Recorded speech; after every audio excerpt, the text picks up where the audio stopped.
Hello welcome to my channel. ഇന്ന് നമുക്ക് super ഒരു ബീഫ് ഫ്രൈ ഉണ്ടാക്കിയാലോ. അപ്പോൾ ആദ്യം നമുക്ക് കാസ്റ്റ് അയണിൻ്റെ ഒരു ചീനച്ചട്ടി വയ്ക്കാം. അതിനകത്തേക്ക് പെരിഞ്ചീരകം ഇടണം, അതുപോലെ തന്നെ പട്ട, ഏലക്ക തുടങ്ങിയ സാധനങ്ങൾ ഇടുക. പിന്നെ നമ്മൾ ചെറുതായിട്ട് മുറിച്ച് വെച്ചിരിക്കുന്ന തേങ്ങാക്കൊത്ത് ഇടുക. എന്നിട്ട് നന്നായിട്ടൊന്ന് സോർട്ട് ചെയ്യുക. അതിനുശേഷം ചെറിയ ഉള്ളിയും സവാളയും കൂടി മുറിച്ച് വെച്ചിരിക്കുന്ന നന്നായിട്ട് ചെറുതായിട്ടല്ല ഒരുവിധം വലുതായിട്ട് അരിഞ്ഞ് വെച്ചിരിക്കുവാണ്, അത് അതിലേക്ക് ഇടുക. അതിനുശേഷം ആവശ്യത്തിന് ഉപ്പിടുക.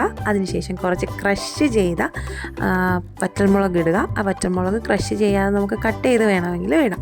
അപ്പോൾ അതിട്ടൊന്ന് സോർട്ട് ചെയ്തതിന് ശേഷം ഇഞ്ചിയും വെളുത്തുള്ളിയും പച്ചമുളക് കൂടി ചതച്ച് വെച്ചത് നമുക്ക് അതിനകത്തേക്ക് ചേർക്കാം. അത് ചേർത്ത് നന്നായിട്ടൊന്ന് സോട്ട് ചെയ്ത് ഉള്ളിയുടെ നിറമൊക്കെ മാറി വരണം. അപ്പോഴേക്കും നമുക്ക് തക്കാളി അതിനകത്തേക്ക് ഇട്ട് കൊടുക്കാം.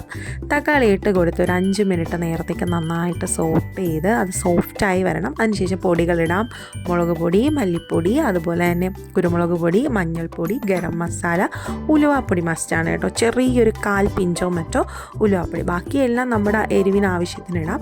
അതിനുശേഷം നമ്മൾ കുക്കറിൽ ബീഫ് വേവിച്ച് വെച്ചിട്ടുണ്ട്. ബീഫ് വേവിക്കാൻ നേരത്തും കുരുമുളക് പൊടി, അതുപോലെ തന്നെ മല്ലിപ്പൊടി, മുളക് പൊടി വളരെ കുറച്ച്, പിന്നെ ഉപ്പ്, ഗരം മസാല ഇത്രയും ചേർത്ത് വേവിച്ച ബീഫാണ്.